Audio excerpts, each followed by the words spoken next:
Is it recording there? Yeah, it's recording. Welcome to the Metaforecast. Very special episode because I have here one of the most, I think, influential people in my poetry career. Coming up as a poet when I started, BYOB was one of my most frequented events that I would attend. It is the amazing Abdulla, aka Soft Spoken. I was going to mess up your poetry name there. Oh no, it's all good. It's cool. Soft Spoken. How are you, sir? I'm good. I'm good. Thank God the mic's like this close to my mouth as well. So even if I am soft spoken, you can probably still hear it. Yeah, crispy audio. Yeah, you can probably do something in post production as well if it's not too loud. But yeah. Yeah. How are you though? How have you been? Yeah, I'm good. Yeah, teacher summer holidays, like 6 weeks of doing nothing. I've taken that very seriously, and I've done literally nothing. Yeah, and kind of like looking forward to September as well. But when September starts, well, that's when you have like events starting up as well, exactly. and then you have like the Life is hectic again. Exactly, work gets in there as well, and yes, I'm just ready. September's when the war starts basically as well. So The war. yeah. So okay, before obviously the war is coming in later on, but like how are you spending your downtime? Like what does Soft Spoken do to? It's literally TV, catching up on shows, listening to my podcast, catching up on those. Okay. Nothing much more apart from that. Kind of seeing family, reading where I can, but yeah, that's pretty much it. So I kind of want to take it to, obviously I forgot to introduce Haroon as well. So I'm here, One co-host only. duties, but also if you're listening to it on my platform, Speakeasy with Haroon, so this is a joint episode. It's with me and the Metaforecast. Nice. And One of many. yeah, I mean, I'm excited to actually have Abdulla here because we also go way back as well. Yeah. Actually, do you want to guys go into how you guys met? I mean, I remember this is way before, like, I even started before myself as well. 2017, Word on the Street. This is like Shea Muller's, So we met there. yeah. But we didn't We didn't talk. No, so we were occupying that sort of same space. So I remember seeing you around there.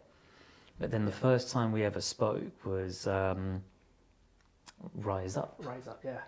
Which venue was it again? in Holston. King's Cross. No, it was the right. King's Cross one. Not the one in was No, we met in the King's Cross one. So what was the name of that place? So I don't think it's defunct now. That it's not around that venue anymore, is it? Drink, Eat, Do, or Drink, Do, whatever. So it has. It used to be in the basement. Yeah. But it had an upstairs section, and you could get like e-shop too. Yeah. So you could get things like cake, soft drinks, food, alcohol. Like it was like a restaurant stroke cafe stroke venue for hire. Mm-hmm. And I remember for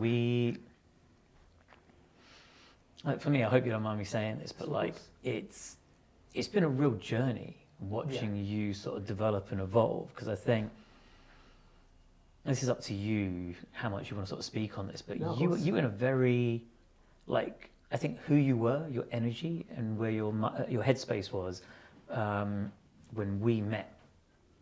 You know what? You were literally just like dragging on a cigarette and just having a bit of a chat, not a lot of eye contact, looking down and stuff. Talk to me a little bit more about that headspace that I found you in, because it's such a contrast to where you are now, which is, it's a wonderful place where you're at now. I think it was. I mean, that was probably the lowest moment in my life. So I mean, I'd found spoken word way before then, just like watching like Def Poetry Jam and that kind of stuff. And I didn't actually go to any shows until like Poet Curious. Chris Spessy, who was one of my colleagues at the time, invited me to a show, and it kind of found me at the right time. Then I was going through some difficult time at the school that I was working at the time, but then 2019, I was in a pretty bad headspace again there. I'd say probably the lowest moment in my life as well, and yeah, it was liberating, like having something outside of work that I could go to regularly, and this is like also kind of like the beginning of Sarah Callahan, where she was like blowing up as well. Or when I would say I don't know if she was blowing up then, but she was starting up her journey. She was as a poet and a spoken word performer and doing music, because she'd already had like the best part of a decade under her belt as a comedian. Yeah. But she'd started moving in the space, and I think when you started coming onto the sort of spoken word and performance poetry scene in London, I think that was the beginning of like her ascent, Yeah. or her star starting to sort of steadily rise. Yeah, absolutely. Or was it steady? Was it not so steady? It was quite meteoric, I think, actually. Yeah. I mean, she's doing great things now. She's so- doing great things now as well. Great things now. And yeah, I heard you guys did a podcast with her as well, so I can't wait to hear that story. Yeah. Oh, we can't wait to have it online Oh, yeah. as well, because yeah, there was not a lot of holding back that went Yeah. on there on that day. That's going to be the finale of this season 1. Yeah. That's going to be What a way to close. Fireworks, quite literally. 2 months' time. So yeah. Yeah, I can't wait. Well, it could be very close to Guy Fawkes. Yeah. Remember. But yeah, yeah. So it was just a very, very, very difficult time in my life. And you know, like people talk about how spoken word was kind of given to them, or like God put it in front of them, and sometimes I think yeah, whatever, that's a bit cheesy. You know what I mean, as well. I think we kind of equate things to what we want in life, not necessarily thinking, and then trying to equate it to things that aren't necessarily kind of like the link is all. But actually, you know, I'd say at the same time, God probably did put something in front of me as a wake-up call. Maybe it was that I needed to kind of reflect and use some kind of therapy, and that was the most accessible way of being therapeutic to myself. And yeah, like, were you there for my first ever poem? Like, it's March 2019. The one about Christchurch. I think I was, but again, I think it's just all those years, like some of it can be quite hazy because I think like a lot of us who've found spoken word, we've been going through things and, you know, the space has been a haven. But I distinctly remember that time we met, you know, outside of Rise Up. Yeah. And, you know, you were definitely in a bad way. Yeah. You were talking about a bunch of different challenges, and I remember your transition from being someone who was in a certain headspace, not doing well, to jumping on stage, and I don't remember it necessarily as being the Christchurch poem. Yeah. But I do remember just seeing like an unfurling and a blossoming of yourself. And I think, especially back in those days, pre-pandemic, you were quite possibly one of the quickest people to jump from poet to let's put on our own event. Mm. Yeah. Which again, because I mean, how, cause, you know, I remember you getting on stage and starting to do poems. Yeah. And finding a voice, I think, giving voice to whatever was going on in your head, but also that catharsis, like having this creative outlet. But I actually can't remember how long it was before you were doing that.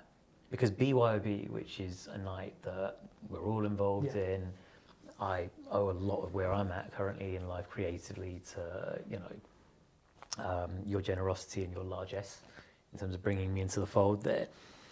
But I remember, unlike a lot of events that are on now, post-pandemic, you actually had a real life event pre-pandemic, and then you actually really pushed it with the online aspect, and then you were probably one of the boldest to actually, you know, as lockdowns closed, to bring it back and just run with it. Yeah. But again, just dialing back in time to the Christchurch poem, talk to me about that and just how everything sort of unfolded from there on. So, I mean, that poem was, for me, needed because I didn't hear any kind of Muslim-facing or outwardly Muslim poets. And I thought, right, this is being swept under the carpet, or I felt like no one was talking about Discussing it. Yeah. I mean, little did I know there was Just Thriving, for example, and there were other, like, kind of Muslim positive events that were happening. But at the time, I thought I wanted to get this off my chest. And yeah, it was just a case of, part of it also was Prestige Karlla saying every time I went to a show, just going, you're going to get on stage, yeah? You're going to get on stage. And then, I finally had something to say. So yeah, it was like 2 years after going to my first Rise Up, and then finally I was on stage. But yeah, I think I went through what I think a lot of poets go through now, or even, you know, poets have gone through before when they go on stage, which is you do it kind of out of pain or out of necessity because you have to get something out, and then next thing you know, you realise you're good at the start form. And I just wanted to keep on honing and practicing. And that's where we have to kind of really, really credit like chocolate poetry, because that's actually where I met Akor. It's, you know what, it's not come the up a first lot day, it's today. come up a lot. Chocolate Chocolate Poetry Poetry, Club yeah. has come up a lot, and I think every time you mention it, I keep forgetting that is how you and Akor met. Yeah. I mean, it's crazy because obviously, like, you go to one show, then you hear about another show. So there was Imaginary Millions as well, which was absolutely magical. I tell you what, Imaginary Millions is one of those things I never got round to going to, and then when my life, Did you never go to one? I never went because it always clashed with other things going on in my life at the time, and then when when things rearranged in my life, and I was like, I'm ready, they then announced that they were calling time on it, and I was absolutely heartbroken. Yeah. Because I think that was a place, again, where Sarah Callahan and Repeat Beat Poet in particular, they really got a lot of time on stage, on the mic, and they really honed, I think, their sort of showmanship in terms of how they command the stage, those two poets. Yeah, absolutely. I think it really kind of opened up like spoken word beyond, right, I'm reading off my phone, or I'm going to remember this poem and do it that way, because it was music. And it was also just the improvisation of the band and everything else. Like, it was absolutely kind of magical. But I think it was a set of shows like Imaginary Millions, Mind Over Matter, Poetical Words at the time in West London. There was also Flow Vortex. Like, you go to shows and you just kind of fall in love with it. Next thing you know, you go into like 2 or 3 shows a week. And it was really cathartic. Like, I was really kind of putting in the graft and going to as many shows as possible. 3 Ps, did I mention them? Because I have to give a lot. Akor, Akor, who isn't on the scene anymore, but I think sometimes his contribution in that sort of pre-pandemic couple of years, like 2019, he put a lot of contribution. Because there was, he did an event called Speak Easy. Yeah. No affiliation or connection with my podcast, Speak Easy with Haroon. Different spelling, different syntax, all of that. And then that kind of evolved into the 3 Ps, which was a really cool event. Yeah. I mean, that's the thing. I found you were practically turning up to like there was a period where you were everywhere, not just before when you were just cutting your teeth as a performer, but even when you started BYOB, for the longest time you were still. I was like, damn, for someone who's got his own event, you're everywhere and performing. But going back to, like you said, Chocolate Poetry Club and meeting Akor, what was that like? What was the that first like? conversation? Because Akor, for those who are listening and watching, he's your fellow co-founder of the night that you run, the iconic, long-running night now. I think it's been probably about 4 years, close to. Approaching 4 years now, yeah. BYOB, acronym for Bring Your Own Bars instead of Bring Your Own Beer, because keeping it strictly halal. Keeping it halal. Exactly that. Yeah. No, I mean, what was that meeting like? Because I sometimes forget that like Akor even went to events outside of Akor to me feels like, when they always give that story about how babies are made and no one actually says what happened and it's just a stork just delivered the baby. It's just Akor was there. Yeah, I just feel like, a stork just delivered Akor and just like parachuted him in and he just started this event with you. But then just the imagery of Akor being a baby in my head as well. being carried by a stork. Exactly, as well. He's got the bald head already as it is, or like close to bald hair. Yeah. Yeah, no, it was also like the same time that, around about the same time that me and Tanika were talking about possibly starting up an event in Northwest London. And how did you and Tanika link up as well? That was Rise Up as well. So we have to give flowers then to Prestige Karlla and Poet Curious. Oh, I love Prestige Karlla. Flowers, garden, meadow. Yeah, you know what? I'll give them all of Hyde Park if I could as well, to be fair. But you see, that kind of jumping ahead a little bit to Is it yours to give? I think it is. I think it is to give to them, to those two, Okay. especially because like when people talk, I'm kind of jumping the gun as well, but when people talk about like the impact of BYOB, this couldn't have happened without those two in the first place. And they were connecting dots for me that I didn't even realise that they were doing. And I don't even know if they're doing it like with that in mind. But the fact was, like through that, I found out about other shows. And through them, I kind of had that confidence of going to events in the first place and just having a space to be able to express myself. But yeah, so just Akor approached me on the stairs going down from the Camden Eye and just said, so you're a Northwest poet? And I said, yeah. And he goes, yeah, I'd love to do an event there. And I kind of said the same thing. I can't remember who mentioned it first.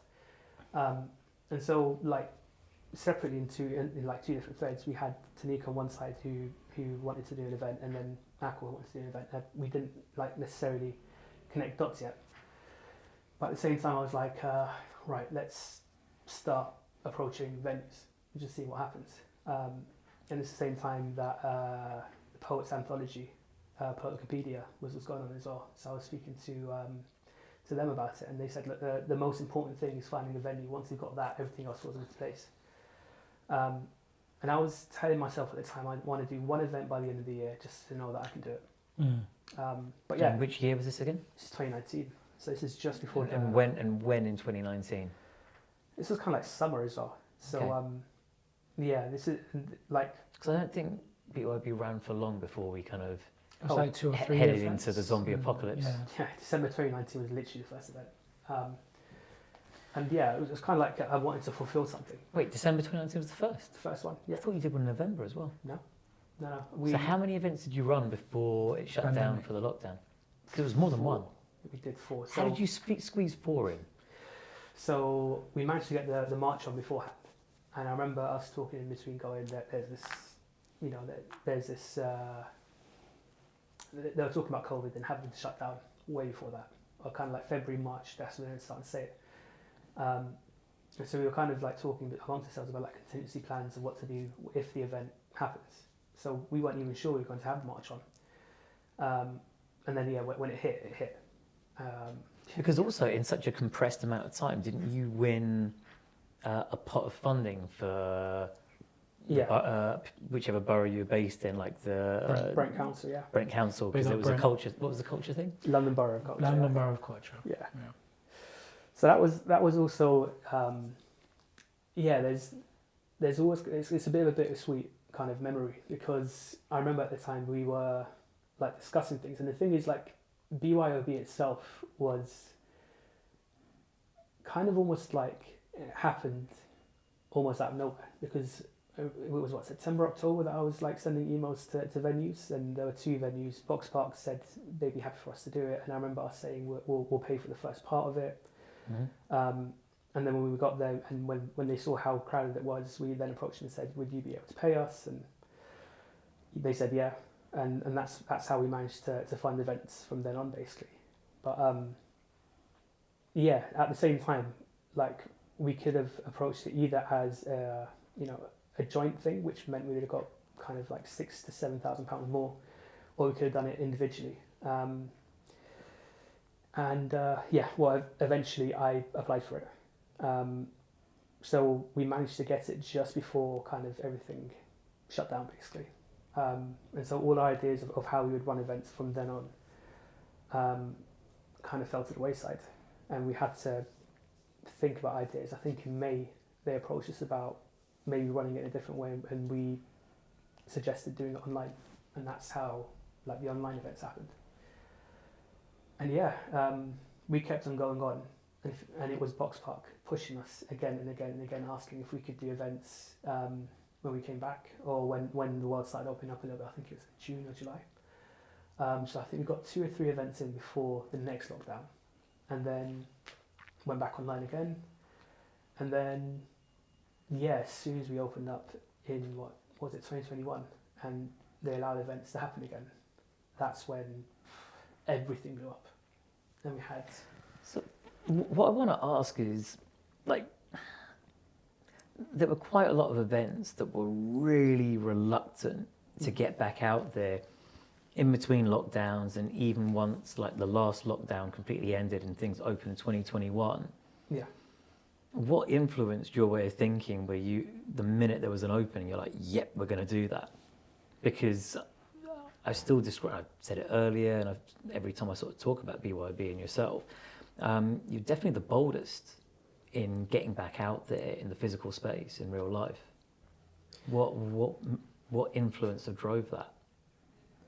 I mean, it's interesting. Like, I'm a science teacher, and I'm also very much someone who believes in kind of like when we need to have lockdowns and vaccines, etc. Like, wow, you're sticking your neck out there and saying it on camera. fuck it, I'll say it anyways. Like, I'm going to listen to people who've been working for years researching something rather than some guy on the internet who tells me, oh, this is all conditioning, whatever. So like, I'm old enough to not have to worry about conspiracy theories and think that is the truth. So fuck those people. Can I just quickly co-sign what he just said? I'm also going to put myself in that category. Pro-science. Yeah, and don't get me wrong, there are ways the government do fuck us over, but I think people's priorities are in the wrong places. But anyways, let's not go too much into that. Going into your boldness. Yeah, I think let's be completely honest. At that point in time, we were all experiencing some form of cabin fever. And we wanted to have some kind of formal way of actually being able to go out there and be ourselves again. And because it was, I remember every time we came together,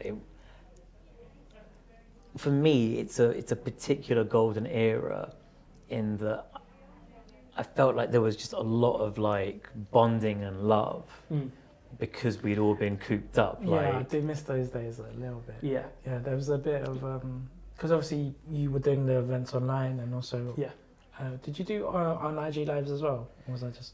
We did a couple of IGs. Yeah. Those were a bit hit and miss, I think. Yeah, because obviously everyone was making poetry friends online, and people were doing online lives and open mics, and then you were the only event in real life after lockdown, so kind of everyone that made friends online started going into your event. And then obviously one of my most viewed videos is when I meet people for the first time, like when I met Oya for the first time, when I met Jade for the second time, when I met Jade.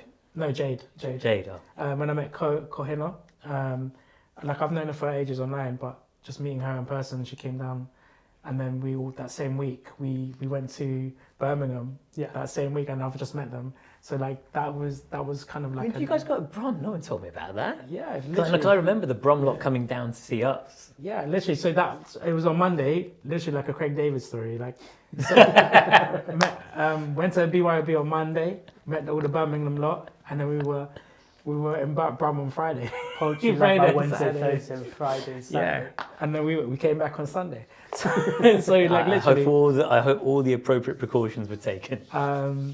I cannot confirm with the 9. I plead the 5th. You're going into CIA mode now. What happens in Brum stays on Brum. But yeah, it was a magical time because everyone, the excitement, and they just felt, obviously with us being locked down, it's like, oh, you just got that thing to like just do something, right? And that kind of like lent to the energy for the past few events. I mean, I'm glad I'm hearing this because I know there were a lot of things that happened outside of BYOB, and kind of like a lot of things that opened up, a lot of friendships and kind of like events that happened after that and plans. And every time I hear like a different story, especially like when I hear your story about how you started doing events afterwards, it kind of really fills me up with a lot of joy. Because when in 2021 did you reopen BYOB? 2021. Was it like May?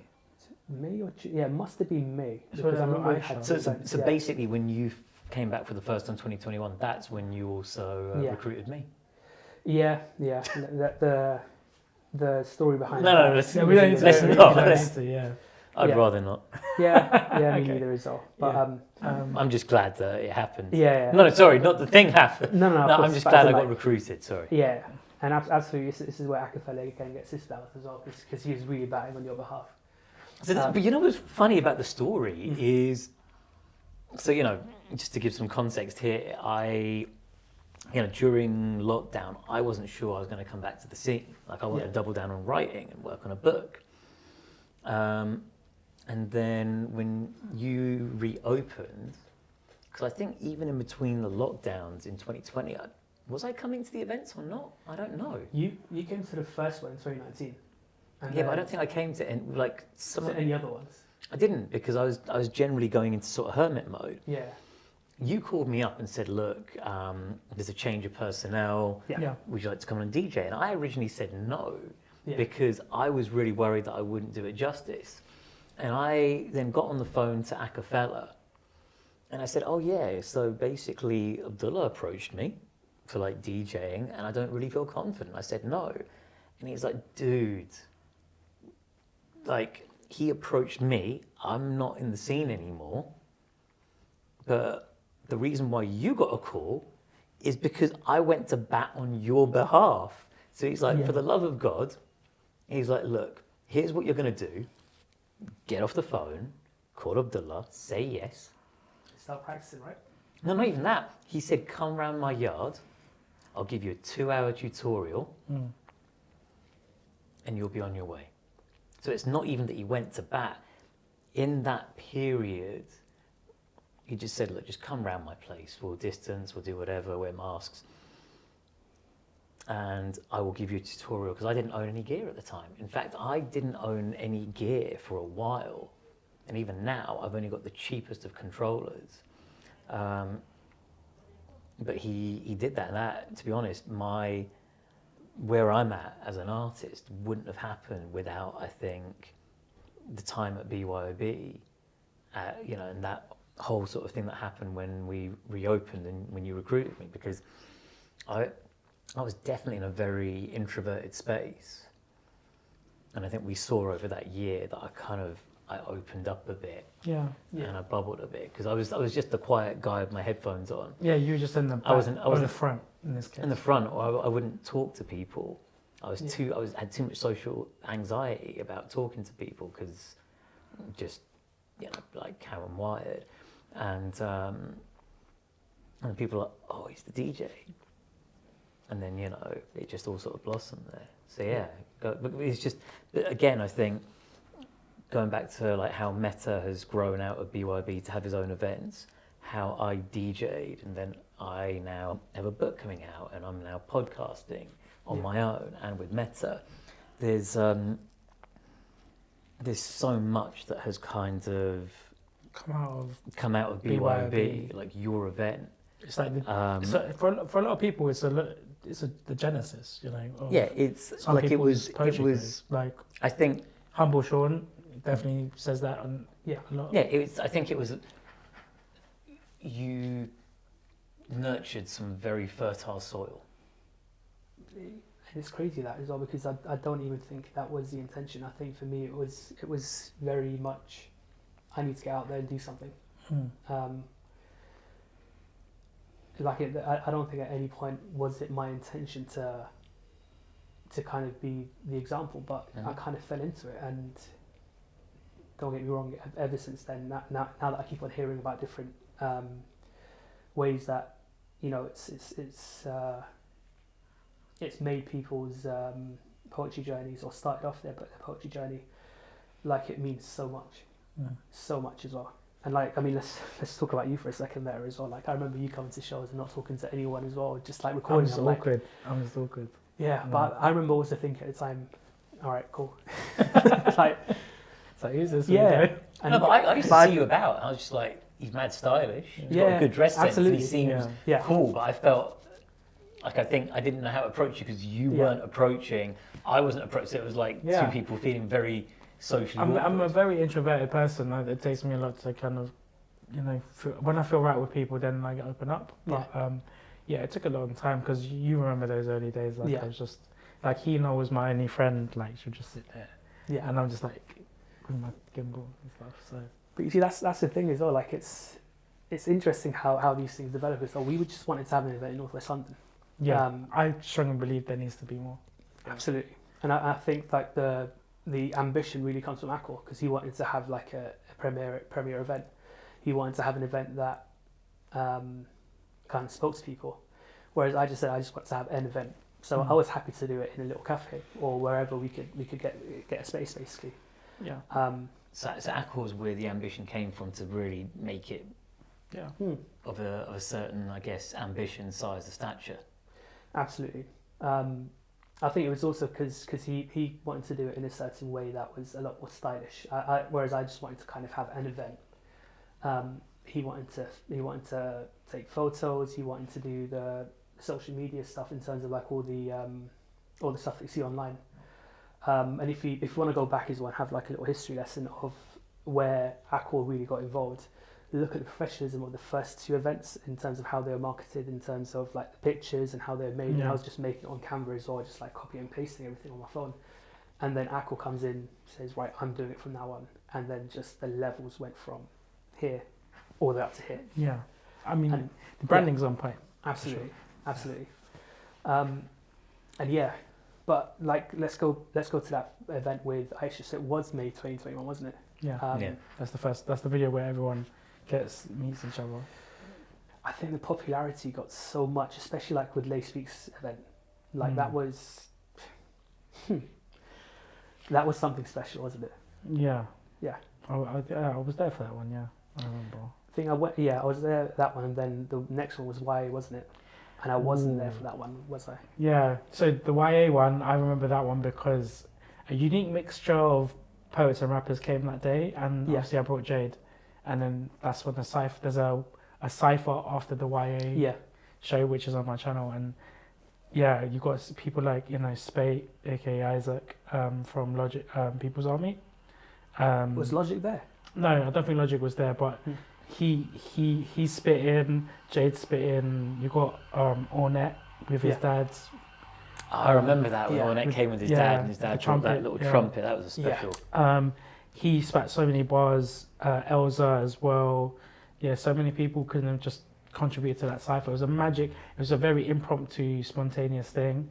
And that was when a light bulb was like, oh, we need to get more like behind the scenes stuff. And it's not just the stuff that's on stage, it's the stuff around and about the poets themselves, which is because I felt like, and I've been to quite a lot of events, I still feel like that ritual pre-BYOB, particularly Wembley, much more than Croydon, where people bond and they buy food and they eat together. That was something very special. Even in Croydon, where we're essentially in another box park venue or branch, we haven't even been able to recreate it there.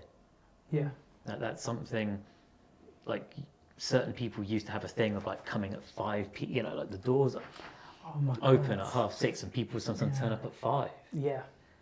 People turn up at 5, they're like, Haroon, you're on your way. When are you coming? You're going to come for 5. Let's vibe, let's have some food. You're right, it wasn't just the event.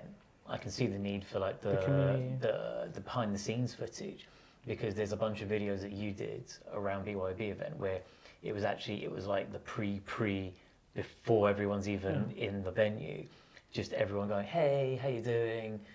Oh, wicked. Oh, I haven't seen you in ages. Oh, got a plate of chips here. Do you want to have some food? Like that kind of, it was definitely the most communal of any vibe I've seen in any of the nights that I've been to in the last 6.5 years. Like post-pandemic, because it didn't happen pre-pandemic at the events, but post-pandemic Wembley, that was kind of like one of the unique selling points of coming. And for me, I was like, well, bonus, I'm already booked to DJ here, so like, wicked, I get to experience it, and I got a payday. Yeah. For you, Abdulla, like, what was like holding the first event back from lockdown like for you? Like, because I know everyone else's experiences because I filmed it, but I didn't really focus on you at the time. So like, what was that like for you? And Akor as well. Did anyone even ask you at the time? No, and to be honest, I don't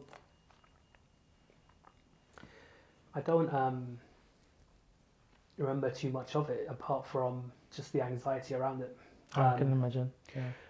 And so like there was So this is a thing now for anyone who puts an event on. There's always anxiety. There's always anxiety. Oh, I know, because I've got my book launched like in 2 weeks, and I feel like I'm supposed to be super whatever, but because it's on me, I found the venue. Yeah. I've had to set minimum spend agreements. Then it comes out with like all the things all the palaver, and I'm like, is there something wrong with me that I'm anxious rather than excited? So no, this is a thing. Absolutely not. I mean, there's anxiety and there's also the excitement around it, of course. When does the excitement kick in? Because I'm just in peak anxiety mode and I can't seem to just shift gears at all. Let's go back actually for a second as well. Because there was this feeling that I had right at the end of our first ever event.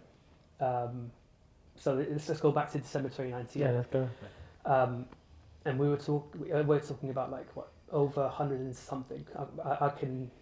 It was like maybe 150 or even up to 250 tickets that were claimed at the time because we were making a free event. And people showed up. So we're looking at maybe 150 people in the room, 100 people. I don't know, but it was way over 100 people at that first ever event. And it went smoothly. It went brilliantly. We managed to get 3 guest features as well as a headliner. Bexy Bex did her thing. It was everything I could have dreamed of. My wife was there. And then as soon as I said goodbye to everyone, I just felt so low. So low. Thanks for prepping me for that as well. Right. So you crashed. So was that the come down? It was a massive come down, yeah. It just felt so, I don't know, I don't know if you guys have ever experienced that before. I've experienced. I'm pretty certain I had my first ever headline was at BYOB. Yeah. I'm pretty sure I had a come down the next day. Yeah. I've had it after doing a theatre showcase last year as well. Come downs are a thing. Yeah. But I remember Stormzy talking about it before, not because of BYOB, of course, but... wouldn't that be a plug? I know, right?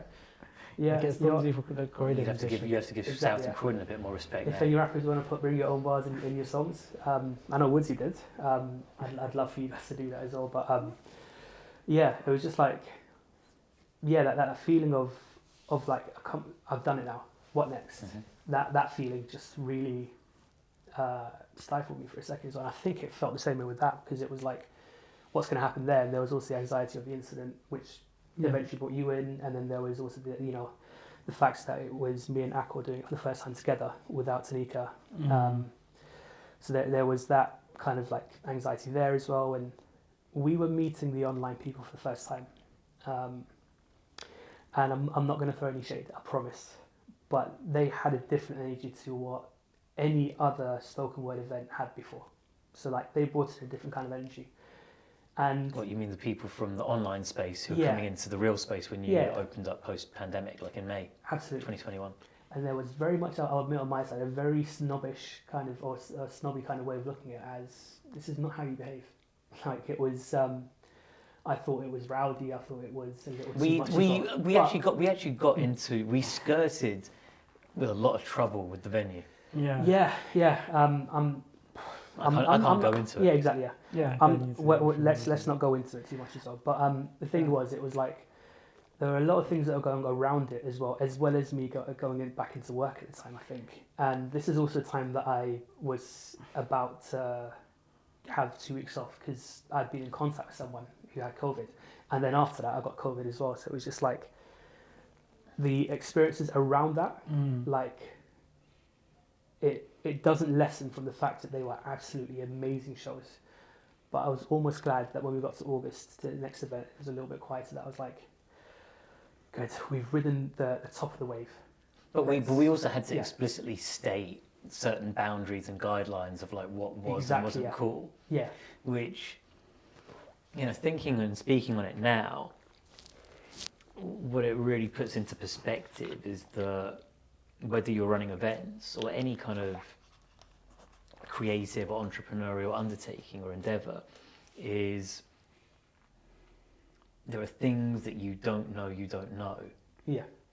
Which once they become clear, it becomes a standard operating procedure of like outlining like, okay, cool, this is cool, this is not cool, Because I remember our private messages between each other on DMs where I was like, this was happening? Because there were certain things were very predictable, and I was like, okay, we should have said something. But certain things where I was sort of like, okay.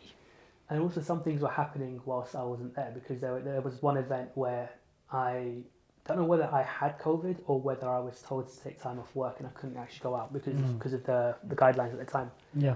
Little did I know that there are some very powerful people who weren't even following their own rules. But anyways, yeah, there were things happening like at events that I wasn't there to control. And you know, when you're at an event, you want to control everything that happens. Or if something happens, at least you can then decide what Because it's on you. Exactly. It's on you, yeah. And yeah, it was just like I take the positives out of it as well, because from there, like the scene opened up slowly, and you know, it wasn't necessarily something that we were doing like purposefully as well, but we were the first people to open it up, and then other people kind of felt comfortable to open up their events as well. And some events didn't come back. Yeah. Yeah, that was really sad because you guys talk about Chocolate Poetry Club and Chocolate Poetry Club, I think, and Boxed In. Those are the two ones I really miss. I wish I could have been there for those. Yeah, and I never went to Boxed In. So Chocolate Poetry, did you ever manage to get to one of those events? No, but I know Real Reps has his poetry event in the same venue. In the same venue as well, But yeah. it's not, obviously it's not the same. Well, it's not going to be the Same. same, because the thing with Chocolate Poetry Club was you had a guy called, I think, Paul Point, Paul Point, yeah. Beard. Paul Point. Paul Point. Yeah.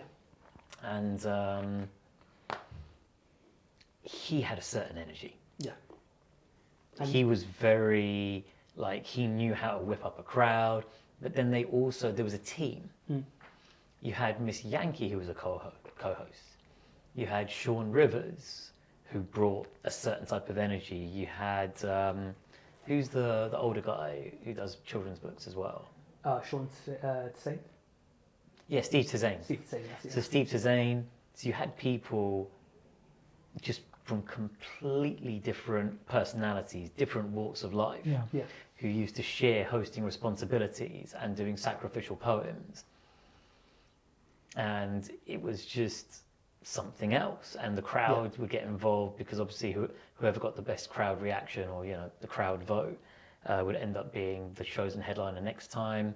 There was also a really good sort of social entrepreneurship angle, because there was all these sort of ethically farmed and ethically sold, also very tasty chocolate brands. Yeah, very tasty. Like I remember at the end, I was sort of like, if anything, I got a few calories in me for free without having obviously paid for going to the event. Come for the chocolate, stay for the poetry, or vice versa.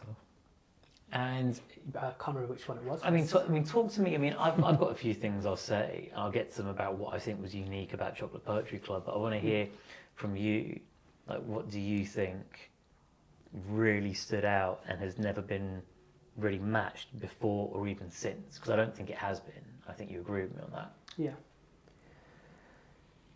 There are a few things. I mean, it was in Camden, so it had that cachet of being somewhere a bit central, but also kind of in a pub right at the top, where it would fit maybe 50 people normally, but then you'd have like 150 people, 200 people in that space. Come on, man! It wasn't 100. Like, really? Maybe it's 100 as well, but it felt like it was so crowded. I remember being like, Oh no, so it was snug. Yeah. It was snug. It's on the first floor. Yeah. During summer, it was a madness. Yeah. Attending it in the summer on a hot day. And it was every other week, so wasn't it? At one point.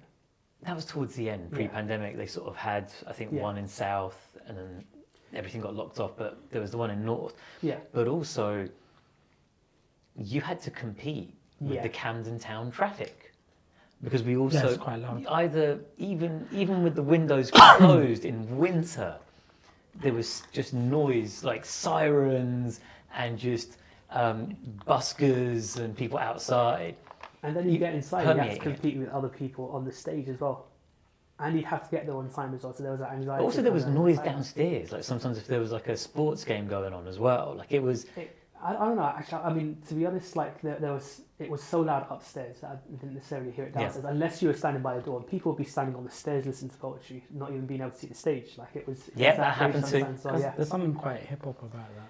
it is. It was definitely, it would not pass a health and safety test. Oh yeah. Inspection. It would just be shut down. But it's Absolutely, yeah. It's kind of interesting because obviously I do events like, and I'm just like trying to think of like it's got to be in a place where people can hear people and there's like no sound from outside bleeding in. And from what I've heard, is like, it doesn't have to be perfect. Doesn't have to be. I mean, do you remember And the to get Poetry and the Shoobs that you did in the pub Yeah. upstairs as well? That still worked. Because I remember that same day it was Real Madrid versus Liverpool in the final, and I remember like I was so stressed about just competing with downstairs. uh, Yeah. to be fair, it was the final with Liverpool in it as well. And I remember going downstairs. There was actually, as the shows was going upstairs, Yeah. there was a fight going on downstairs because Spanish people in football. Very passionate. Yeah, let's not go too much into stereotypes as well. But in terms of like when they won, they were picking fights with Liverpool fans for no reason. But anyways, the fact is like you can make it work. Always, you can always make it work as well. I don't think there's actually a wrong way of doing it, and I think especially because spoken word has that low bar of entry, it also means that when it really works, it elevates Yeah. everything, the experience for everyone on the night. Do you see what I'm trying to say? Yeah, I think it's just about, it kind of makes me feel better about not having to have everything right then, because the way you kind of talk about Chocolate Poetry Club is kind of like you've got rose tinted glasses on, but they're legitimate, you know. No, put it this way: the criteria that people put for a venue and the way a night should be run, it probably wouldn't pass a lot of people's criteria now. Now it is Because like you'd be like, okay, I don't want any sound coming. Like people, I think it had a certain DIY aesthetic to it. which So, is it's not what so much people that it's love. rose tinted glasses. Yeah, it was overcrowded at times. There were times where you couldn't get a seat and you had to stand. Like it was very uncomfortable standing, and sometimes even standing space was not brilliant. But the energy, and I think for me, also the diversity, and I use diversity in the broadest sense. I'm talking diversity of performing styles and writing styles, Cultures. diversity of age, culture, identity. You had so many different Gender. things as well. There were some objectively brilliant poets out there as well. At the same time, there were some objectively terrible poems that happened there as well. No, But there were some that was terrible the brilliant ones. thing about it. No, because sometimes you get someone in there who looked like he was a city worker Yeah. who then decided to he go would- give a poem a go. Yeah.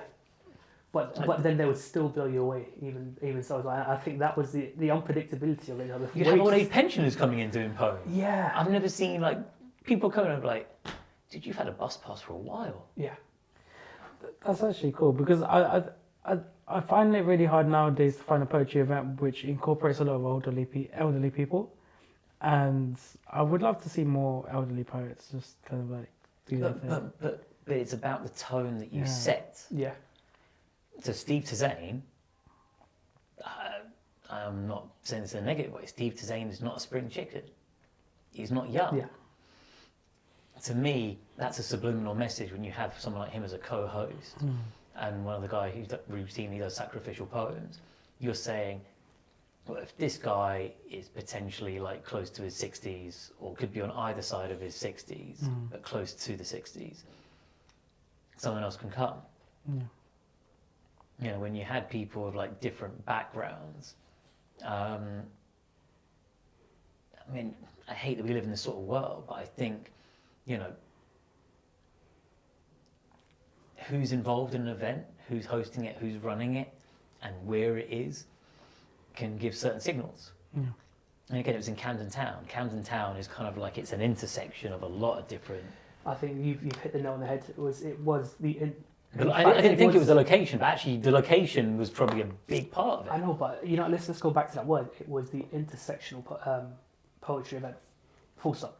Like you had everyone from different parts of the scene as well. And the Never scene, heard anyone use that word in that context for a poetry event, but yeah, it was... Like that. It's a nexus. Yeah, Yeah. it was. It was. I don't want to use the word like zenith as well, but it brought everyone as well from different. Don't parts use the of word scene. axis. It was. No access powers here. Yeah, I know we're poets. We don't have to use the whole thesaurus, but it was. What was it? The scene, I think, sometimes right now fragments itself very like consciously with the different kind of events or speciality events, which I think is needed.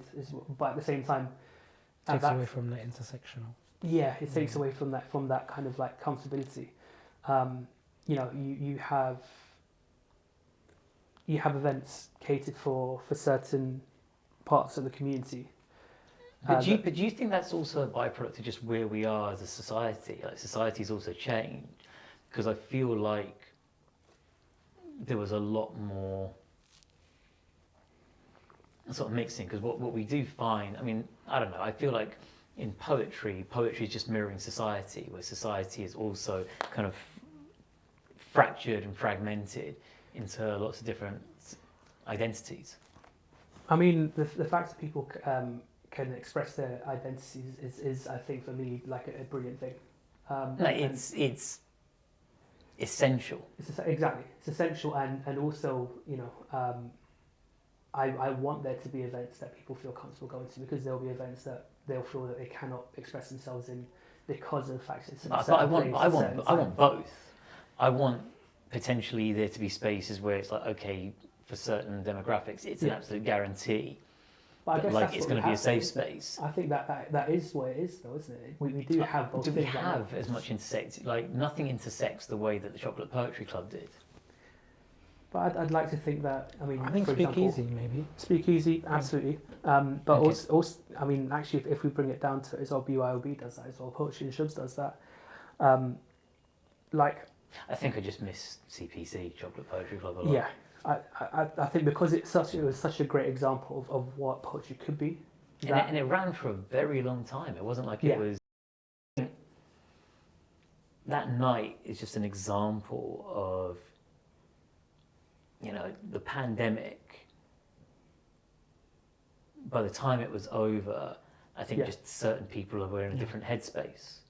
Because I know that Paul seems to be producing and making music and making beats now. I also think we're older as well, aren't we?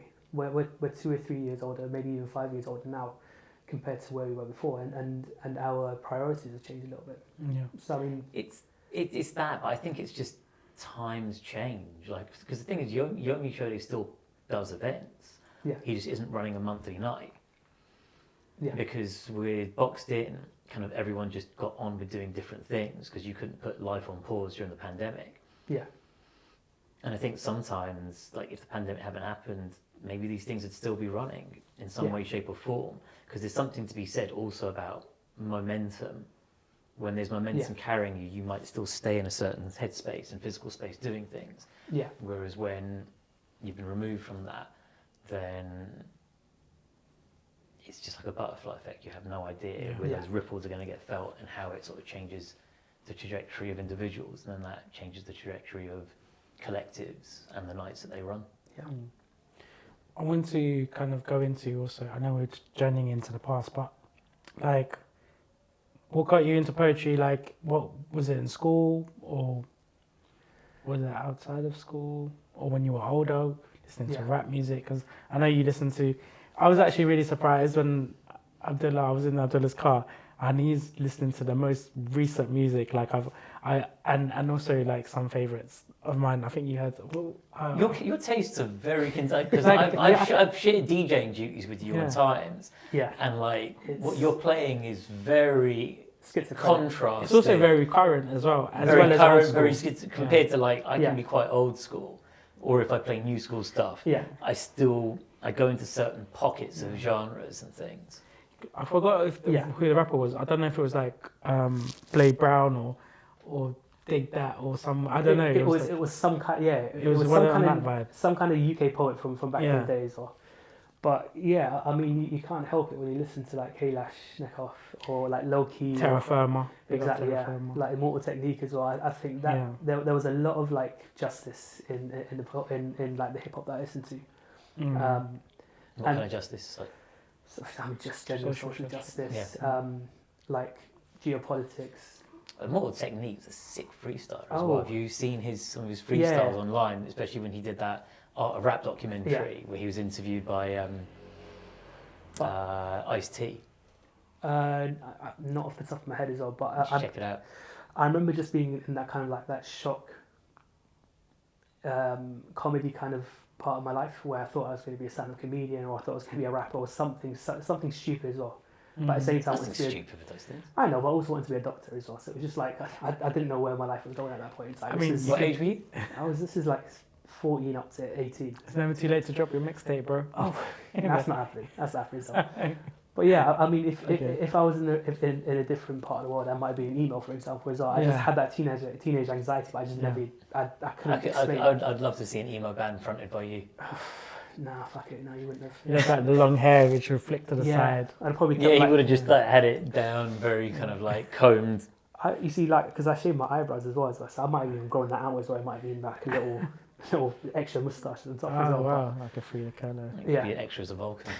But it was it Star was just Trek. like, it was things like I wanted to shine a light on the world, and the only thing I had was Facebook. And so I would post shit on there, and I got onto Twitter way too late for me to kind of really get into it. So I just express myself in there, write things, and then 2008, 2009, that's when I really got into Def Jam poetry. It's the same time that I was also Def Jam English. poetry. They need to bring that Yeah. back, but Def like poetry it's gets not the same. referenced a lot. Yeah, do you know For what? good reason. Exactly. Taylor Marley might be the reason I became a teacher, believe it or not. Like, Really? yeah, it might be, yeah. Like, He was the white teacher, wasn't yeah. he? With the what, funny laugh. what does a teacher make? Yeah, exactly. Yeah, when you say piss out of a lawyer, and what does a teacher make? Yeah, that's crazy. Taylor Marley, if you're listening, I mean, Yeah. one of your I children. remember like Exactly. was it Lauryn Hill was on it once? Lauren Hill was on it. You had Kanye Dave West. Chappelle, Mos Yeah, Def was- Nikki Giovanni. I'm not too sure. No, Nikki Giovanni was she. So Nikki Giovanni is a poet who dates back to like she was hanging out with James Baldwin when they were both young. Yeah. Like she's old, like Was she the one that was reading Bobby out of her book? Charlton old. I think she's not really reading out of a book in her piece. If it's the same person. I'm She did thinking. the sad poem.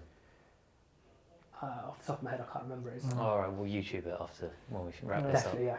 But then there was Shehan. Do you remember that? Shehan the poet. Yeah. I want the Gemini. you thinking of me, thinking of you, You thinking type of me, love. type of, exactly, yeah. Ah, And it was just like, I remember that. yeah, We're getting a couple poets that have those type love poems. Exactly, yeah. Like we've had a few on BYOB where they've had a type love. but that's why I haven't written a love poem, because for me that is the ultimate love poem. Yeah, that's the ultimate. Yeah. Yeah. Like if was it he had the line if I forgot my language and I'd still. Yeah, or Type even love, sometimes I wish I was hit by a car, die, reincarnate just so I can meet you again, so I can fall in love with you all over again. Type. I was just like, yeah, Jesus is Lord.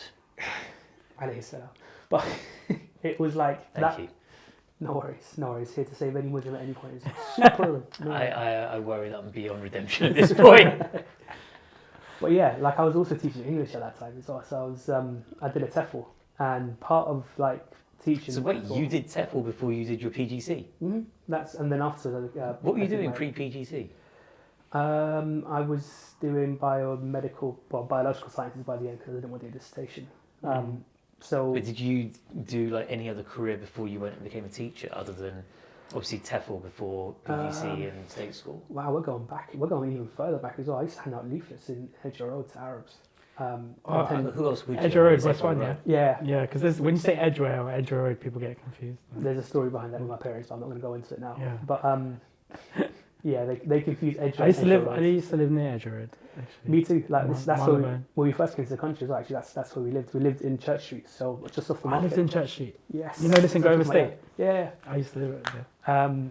There's a grocery store owned by someone in the family there as Oh, well. sick. Oh, So, that's 2 times that. Yeah, that's Oh good. yeah. So it's just like Is it the same uncle as the restaurant? we're not talking about that today. Okay. No comment. But, yeah. Oh God. Me comment. But yeah. So at that time I was like, I want to do something creative. Like we had all these Swedish kids who spoke better English than me, and I was like, how can we Something open it up? natural, yeah. Exactly. Yeah. Very, very good. But we were thinking, how can we open it up to them so they could be like more engaged, more invested in this? And I started bringing in like Benjamin Zephaniah poems and like Wicked. other poems like that as well. And this is the same time, obviously, like when you listen to Eminem and you go back and listen to Rakim and you listen to everything else, you Yeah, just because like of that person. exactly, yeah, you just like start building up this library of people that inspire you. And yeah, maybe I dabbled in a few like letters of love, but that was the extent of it really. Lessons of love or letters? Letters. Anyways, but yeah, that was a long time ago. And then I didn't really pick up the pen until I went to Rise Up, and even then it was because I wanted to talk about Christchurch, and so there was like a 9-year gap of me doing absolutely nothing, and me not making anything of it, just enjoying hip hop and just enjoying lyricism. And then I was like, actually, I can do this. And then you start experimenting with your pen, and then next thing you know, you're like, this came out of me. Like I could write this. And then also there is lots to say about like the ego aspects of, or not even ego, it's like feedback, I guess. Like when people tell you you're good, you eventually start believing in yourself a bit more, and then next thing you know, you're doing it more often. And yeah, like it was really fueled by that love of lyricism, that love of social justice, that love of being able to speak for the voiceless. That really kind of drove me to start writing poetry again, or start writing in the first place. And then it became therapeutic after that. So that's beautiful. I wanted to ask you, because I've seen you headline at Nkarma World Words. What was your experience of headlining? Because obviously you're always putting people on, and the thing about being an event runner is that people tend to stop seeing you as a headline opportunity. Like, or even as an artist. As an artist as well. even as an artist. Same with like Haroon as a DJ. There was a time when people wasn't thinking of Haroon As to a headline. writer, poet as well, yeah. performer, poet. That's long gone now, thank you. Yeah. I guess you have to kind of put yourself out there and advertise yourself as a poet. And I think like where I had lots of chances to headline before, or had opportunities to be considered as a headliner before, I was just grateful that they wanted me to perform, because like sometimes I feel like there's a bit of a, what's what I'm looking for, imposter syndrome. Like I'm as much as I believe in my talent, I also think, right, I'm still reading off my phone a lot of the time, and I see people who really make an art form of performing on stage, and I want to emulate that.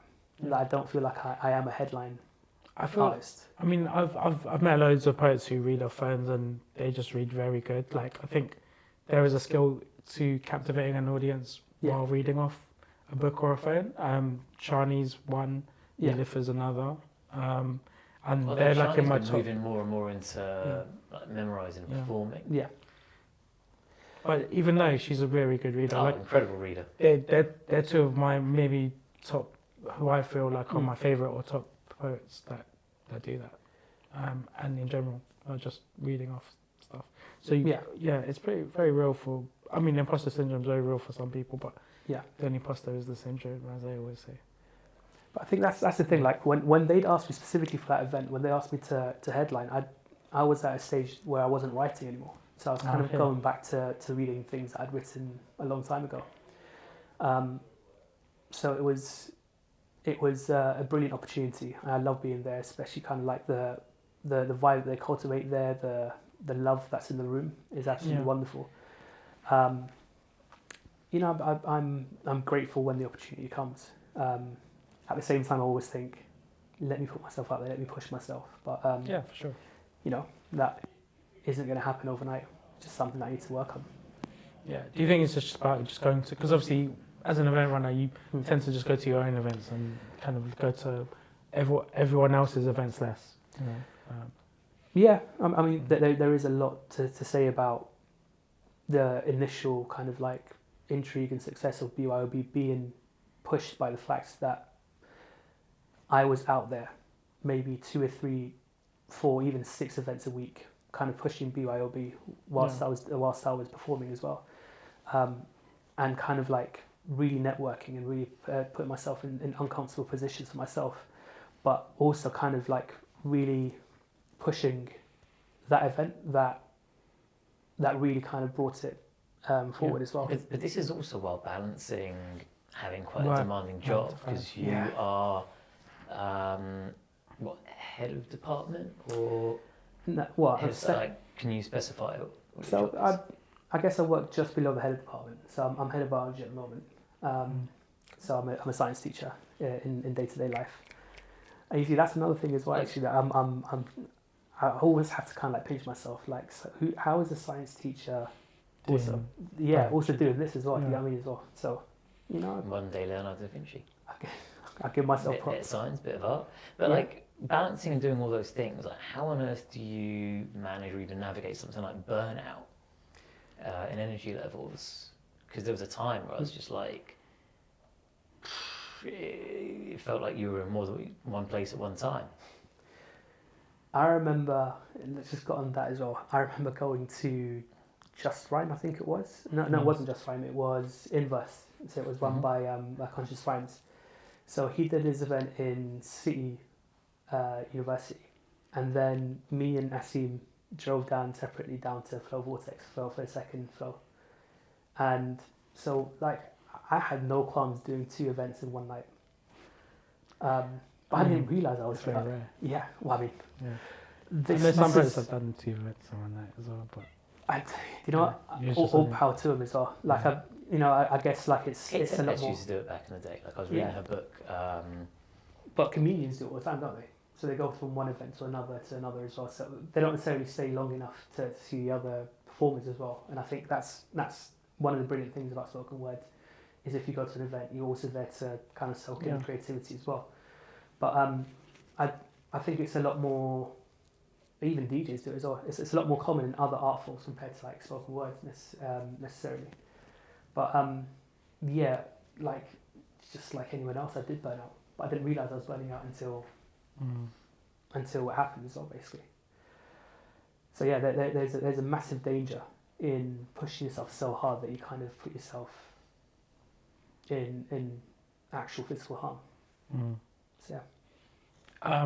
wanted to also ask, like, in terms of like you and Akor as, you know, people that run events and stuff, like, how did you think of the format for BYOB? Because obviously, like, I think BYOB gets on the most open micers that I've ever seen in any. Maybe next to Shits and Scribbles, because they have a lot They of don't open really say micers. no. Yeah, That's the problem, isn't it?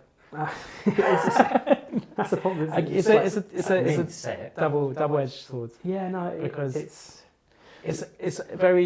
I guess why many people go is because they feel like they'll get on, stage as well, yeah. but also like Yeah. because obviously when I used to go, I feel like maybe this is the reason why I didn't think I signed on for the first few times, because maybe I didn't think I could get on because there were so many people on there. Yeah. But also maybe I don't know. But you see, I think that's also to our detriment sometimes, isn't it? Like, what I love about certain promoters is that they are able to change the event as it goes on. yeah, So sometimes they will have, you know, up to 35 poets. I've seen that before. I mean, Boxton had a minute and a half Really? limit, didn't they? Or was it? Yeah, so Boxton had basically a limit of 90 seconds. Yeah. wow. You're How not did that allowed to work? home. Yeah. So I never went. But I went. Lots of poets, and the thing is, it was strictly enforced. If you went over, you were told wrap up or come off. Like they had the balls to be strict in their enforcement. I think that's something we still need to work on. Yeah. 4 years in. Have you heard of the event special guest at Peckham Levels? No. So what's that? It's run by E05 Poems. Yeah. And her Is event. it 1 minute? Yeah, it's 1 minute. But that's not poems. It's not just That's poetry. It's 1 minute. It's an open mic for talk anyone about in the anything. audience to just talk about whatever for Yeah. 60 seconds. It could be something funny, something sad. Someone can just say, "I need a hug." Yeah. But the thing Do is, people plug shit? maybe I'm not been, but I think the main attraction is that anyone can say anything, and you don't know what's going to happen. It could be funny, it could be sad, it could be touching. But that's amazing. I think as I go to most events, like the standard is usually 3, 4, or 5 minutes. Yeah. Yeah. And we always talk about it in the post-mortem after the show, is like, what do we need to improve? And that's one thing I think we still need to work on, which is saying, right, if we're going to say 15 poets on the night, then 15 poets is what it is. But you know, I get it. Like, if you know that you are almost guaranteed to get on stage, then you're more likely to want to come to an event to perform. Yeah. But yeah, I think that's kind of like the fight that we have within ourselves with BYOB, which is, are we a place for poets to practice their their poetry, at which point we say have as many poets on, or are we a showcase of poets with a headliner, which is curated on the night? What are you leaning to? Well, ideally we'd want to be a bit more brave about it, and we kind of have to really enforce our. Actually, we do have a limit of 15. Like officially, that's our limit. A lot of nights think nothing. Like I've been to nights where I've even arrived early and I put my name in the hat. For whatever reason, just not been called out. Yeah. And I don't think they even leave that space for you to just jump up and complain. It's like, it is what it is. Because that's the thing as well. Like we sometimes kind of like talk behind the scenes about narcissism within the poetry scene, isn't it? And I think that's, or kind of like trying to temper egos of other people simply because they feel like they have a right to perform. Sometimes it's not even people who are that like seasoned poets. It's people you're seeing attending for the first time. Like we've had this when we've been running events where people have constantly been coming up and badgering us, like when am I getting on, without understanding that sometimes we're event runners and sometimes we have foregone our own spots so that other punters can basically come and perform. Yeah, for sure. I agree, but I've done that also multiple times. I've seen seasoned poets who really should know better, who don't get on and then feel a way about it. Like they feel like an entitlement or privilege. No, yeah, I can understand exactly. that. I mean, I won't name names, but I remember when I first went to, I think when I first went to Boxton, I was in the reserve. I couldn't get on. Yeah. And another sort of very well-known poet who's not in the scene anymore, I think he was badgering them. He eventually got put on. Yeah. And then once he was done, he didn't pay attention to any of the poets, just mucking about on his phone. I didn't get on. I think they were really apologetic, and I think it was like, look, at some point when I come, I'm sure I'll get on. It's cool. Like it is what it is. Because I always try and put myself in other people's. This is even before I got involved with events. Yeah. I always try to put myself in other people's shoes, which is, do you really want someone? I think this is where, having done so many jobs that were consumer facing, in my earlier years, like being in retail, I'm like, do I really want to make that person feel the way that XYZ person made me feel when I was in a tight spot? I get that. I get that. I also think at the same time we need to, we need to know how it feels to not go on stage, but also at the same time to remember actually we need to curate an event that people want to come to next time. And if they're there until ungodly hours watching poet after poet after poet, but this is where it can take away from the experience, doesn't it?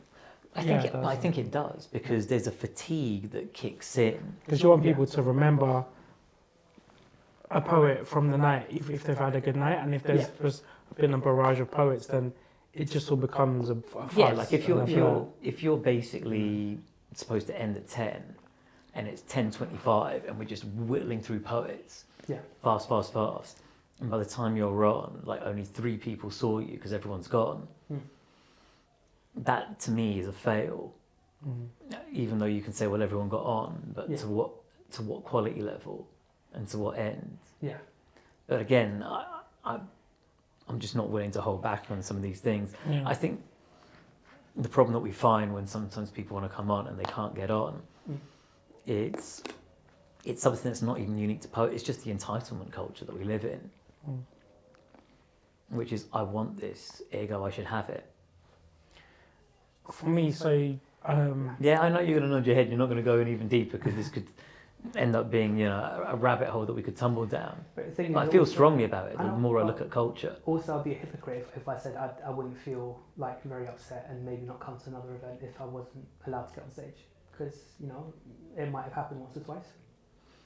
I've been to events where I haven't gotten on, and I've still gone on to future events. Yeah, me too as well. But I've gone to, when I first started, I realised that I'd had to, if I wanted to come on, I'd have to get there an hour early, because you've got, at one time BYOB, like people coming from outside of London, Birmingham, and you know but you had to beat the people that were coming from out of the city get on. because you were coming 2 hours before you to get on. Yeah. So you had to kind of be on point, and I guess it's kind of like part of the experience of like being a poet, because it's similar to like being a backpack MC, a battle rapper. Like you have to kind of Even a stand-up comedian. Like you have to kind of pay your dues in some sort of way. Yeah, that's the thing. Actually, you've hit the nail on the head. It's not paying your dues. I don't know if that happened, or at least it's not that I don't think it doesn't happen. I think it doesn't happen because we haven't set that expectation. You see what I mean? So I can't talk for any other promoter because I haven't really kind of spoken to other promoters about it. But I would say it's about saying from the beginning, this is how it's going to be, enforcing it, and that's it. Yeah. Like, there's no two ways about it as well. But again, we're going to go to the event in September coming up as well. Joseph Roberts. If this comes out before the 4th of September, please make Probably sure your away tickets. from season 3, so we're on season 1. Fair enough. So when that event happens as well, I almost guarantee we're going to get to the stage where on the night we're going to feel so sorry because we can't get someone on that we're going to say, right, we're going to put you on reserves, and then we run that cycle again. Yeah. Because we do want to please people. Like, this is the thing. Like, Because you want people to come back. I want BYOB as much as possible to be like Rise Up, to be that fertile ground that poets can kind of grow from. And if we then kind of reject people, it does make me feel a certain way. I do want to have as many people on. But there's a finite number of spots. The simple fact is that this. I think this goes back to a challenge in sort of poetry nights, which is if we're trying to fill venues to a certain capacity, and we're just catering for people who just want to come on and perform, and not for audiences, there's never going to be enough spots to cater for everyone. Like, has anyone even thought about that? Yeah. I also had another idea. You know, you're doing Croydon on and off. Yeah. Why doesn't the Croydon one be the one where you just open micers, no feature, and then the Wembley one is the one with the feature, so you can have one event like this and the other event like that. Possibly. I think that this is the thing. Like, the reality of it is, I have a demanding job. You know, I also have a relationship. I have family to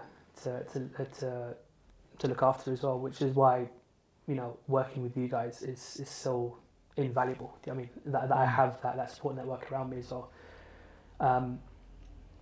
I think, you know, part of it is opening it up to new ideas and letting things happen as they do as well.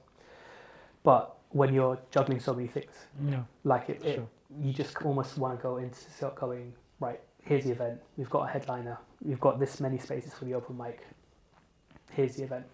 Yeah, for sure. I mean, that's why I like making events out of nothing, because I have a new idea of how I want an event to run, and then it wouldn't fit in Windows, so I'll just make another event. So this is why I need to give you your flowers. This is really why I have to kind of really praise you, because like BYOB, and it's like the way that we've allowed continued with it, kind of happened almost by accident, because we had the first event, and then we said, can we get paid, and they said yes, and then we've been funded that way, so we haven't really ever had to look for money. Even like with Croydon, the one where we do make money, we have made a couple of losses, but by and large we either, you know, break even or make a very, very, very small amount of money that we then can invest into future events. So we don't have to worry about venues. We don't necessarily have to worry too much about marketing, because, you know, Akor does a lot of the work, you do a lot of the work as well. So the cost from there is very minimal. So we don't really have to do anything apart from pay the DJ, the host, the headliner. That's pretty much it as well. You have to pay for venues, or you have to find venues. You constantly have to be liaising with different different venues and different managers, and you also have so many different like ideas and so many different events that you go through. And I love the fact that you can do that. I have more respect for you as a promoter than, you know, what we do. We almost just run an event because we have that opportunity, we have the space.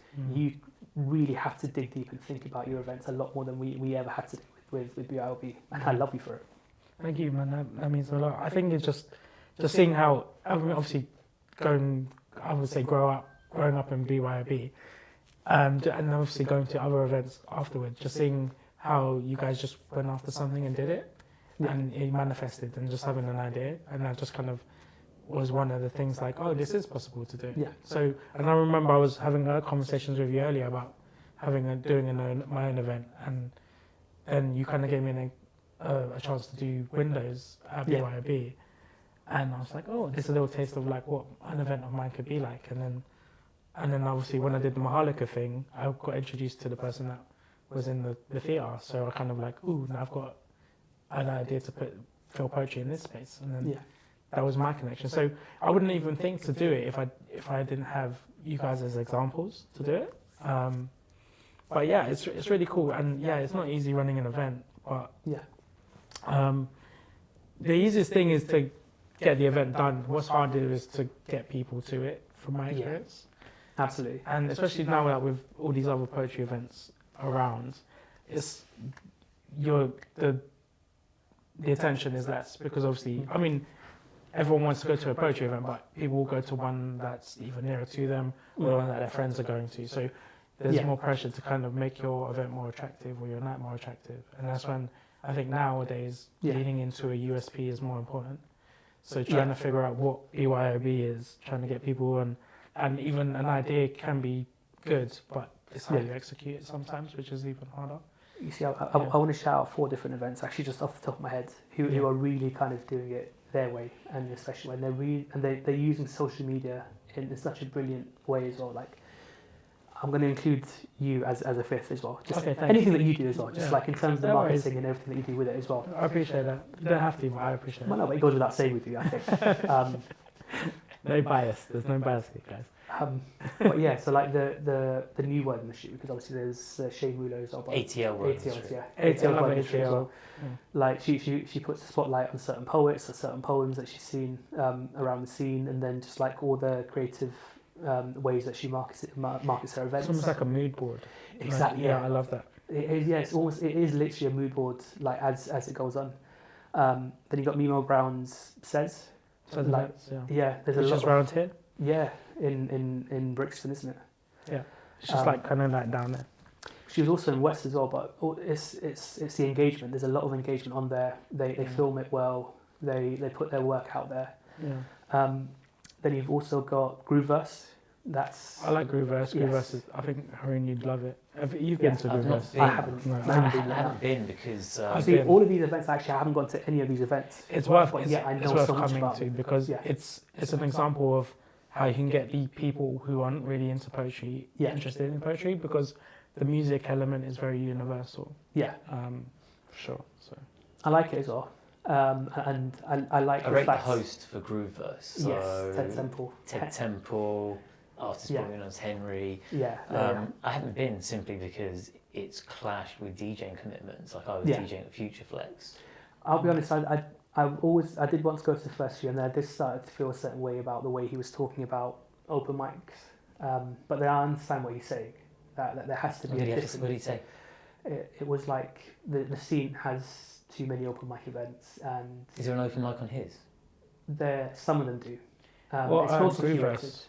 Yeah, it's curated, but there's names picked out of a hat. Sometimes as well, yeah. But they have an offshoot of it where it's open mic. You take the mic, I think. Yeah, you take the mic, Well, the thing is that the most important thing is he's actually opened up a new avenue, or an avenue that's been done before, but opened up in a different way, but also marketed so well.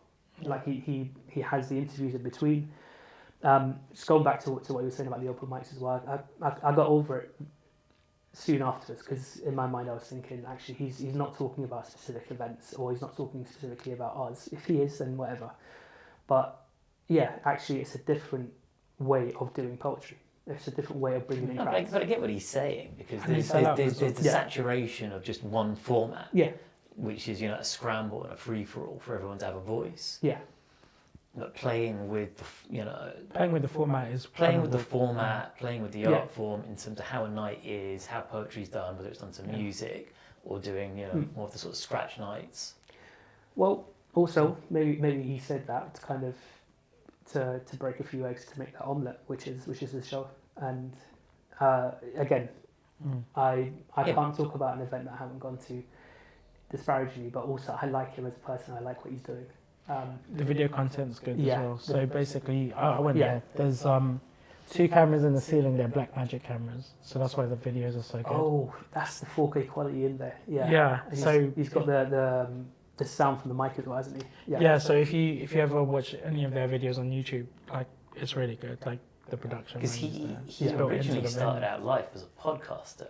He did, and I love that podcast. I watched Yeah. Word Spoken podcast. Like Yeah. I watched the Woodsy one. I watched Yeah. the Bex. No, it was Bexy Bex. He had Sarah And Callahan. then Yeah, Yeah. I was kind of jealous. Well, I'm not jealous, but I really wanted to get on that. When it was on as well. But exactly. I'm joking. It's okay. Everyone wants to be with Ted Bexwick. He's I mean- he's a brilliant person anyway as well. And yeah, like when I'm saying these things, well, actually, I don't want to take away from the fact that he came up with a brilliant idea, and he's run it really well. And also, you know, there's a lot to learn from what he's doing and how he's building it. And it's got a lot of traction. And also, kind of like the last event, which I really should have mentioned right at the beginning, Which was the event run by Chloe Carter. Underground bars. Underground bars, Yeah, underground yeah. bars. I like the way they do their marketing as well. Yeah, I think with social media, I think that's something that we've obviously before pandemic, right? Something you guys events never had to think about before. Not to the same level, but then I think also social media has evolved. Yeah. It was evolving in the run-up to the pandemic. Yeah. And then kind of social media was on a whole, like, so many things changed. Like LinkedIn used to just be an online CV, and it still is. But there's a whole world of content creation that goes on LinkedIn now. there's a lot of Kind self-marketing. of like Facebook, Yeah, kind of now. yeah, yeah. So what I'm saying is that I think just the game Yeah. has changed in general in terms Yeah. of social media and expectations, Yeah. because there are nights that I've been to that were like legendary nights where you Yeah. sometimes were refused admission Yeah. because there wasn't enough room, and those places are now running events in sizes a fraction of the venue and still Yeah. struggling to put bums on seats. Yeah. And a lot of it is because they're not putting that level of like energy into the social media side. Yeah, I totally agree. I think this. I'm not saying it's a good or a bad thing. I'm just saying, unfortunately, the rules of the game have changed. I don't think they actually changed. I just think people are. Oh, the bar is higher. The bar is higher. The bar is higher in terms of marketing. And Yeah. The But war. That's The battle. I don't want to use the word war, but the Yeah. battle. The for people's attention and eyeballs. Yeah. But this is the thing as well. Like, I love that. I love that now. I'm looking at events going, even to certain events I haven't gone to yet as well. Going, I want to emulate. I don't want to copy them, but I want to emulate the hard work that they put in. So like, I really do love the fact that we have that creativity, that mood board, like I said, from ATL, the way that Chloe Carter and E05 can kind of put all their kind of their charisma and personality behind underground bars as well. Like the way that says events really feels like a poet's space as well. Yeah. So like it makes me want to look at how we market BYOB, for example, and it makes me want to kind of do something that makes it feel exciting again. Yeah. You see what I mean? But you know, there's other fundamental things that we need to work on with that as well. Like, when do we start the marketing? How do we build that traction? You know what I mean? So for me, when I do Poetry and Shoobs, I do it 5 to 6 weeks in advance. Yeah. And that's because the price point is higher. It's about just trying to like let people know your event is happening far in advance. Obviously, it's so far in advance, people don't know what they're doing next month, let alone next week. So you just putting it out there, and then just kind of every week just drop something new, like a new flyer, a new video flyer, and then it just keeps it in the forefront of their mind. Like, oh, maybe I'll get a ticket. Oh, maybe I'll get a ticket. But you know, if I get it this week, the first week, early birds is cheaper, so is the open mic. Yeah. So even if I don't feel like performing, the open mic is the best way to like get a ticket to get in, because Yeah. it's cheaper. But yeah, and also with Windows, I do video flyers, the similar what I do with BYOB, just because it's different, because no one does video flyers. Yeah.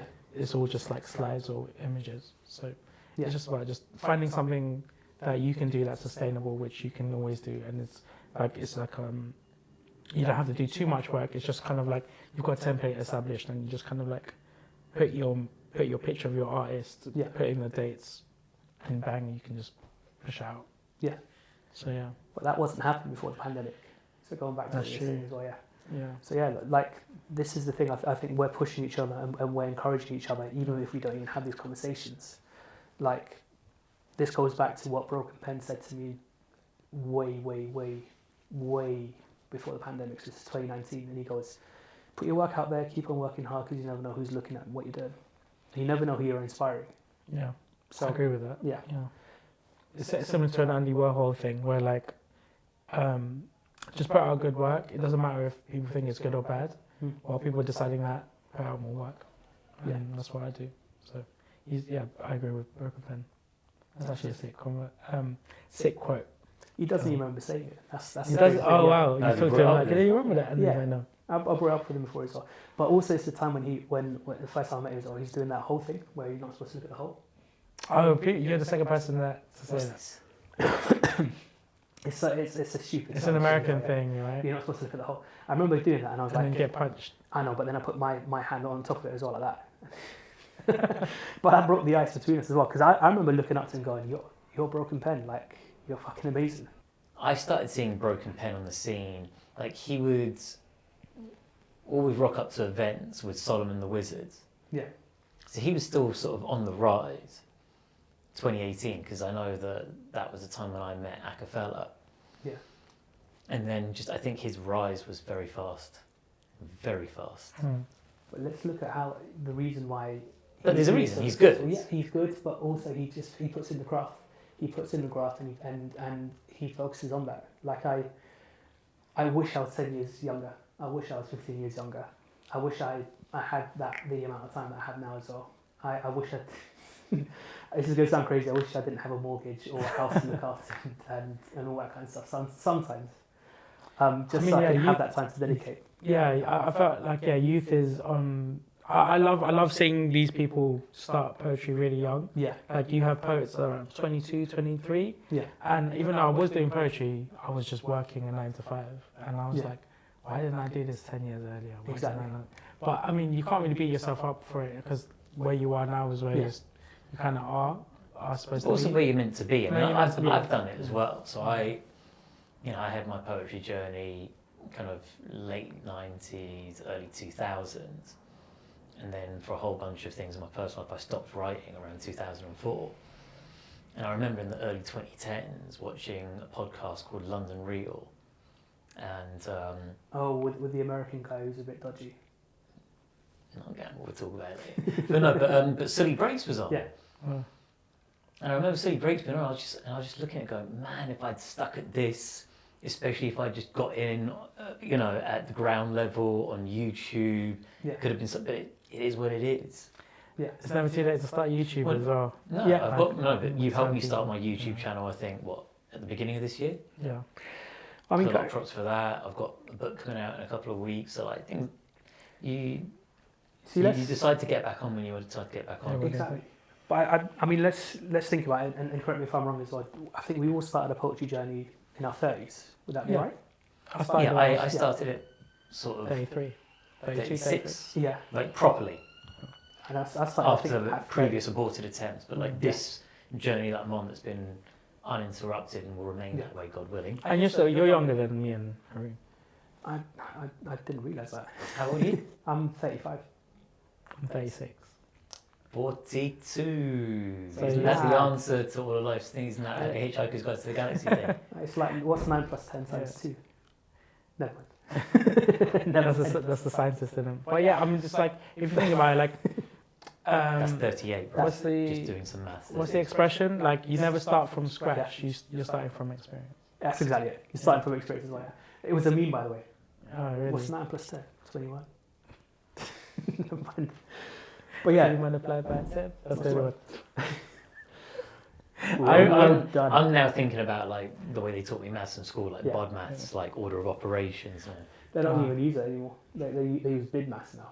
So it's indices, not even other. Yeah, so I don't even know why they bring in indices or anything else. But I mean, and I heard they changed because I think my now ex-wife's a maths teacher. She just showed me, like, oh, this is how we teach this. And I was like, this doesn't make sense. Oh, speaking of which, actually, I've got some former colleagues who are online now making content of how to teach maths or how to learn maths.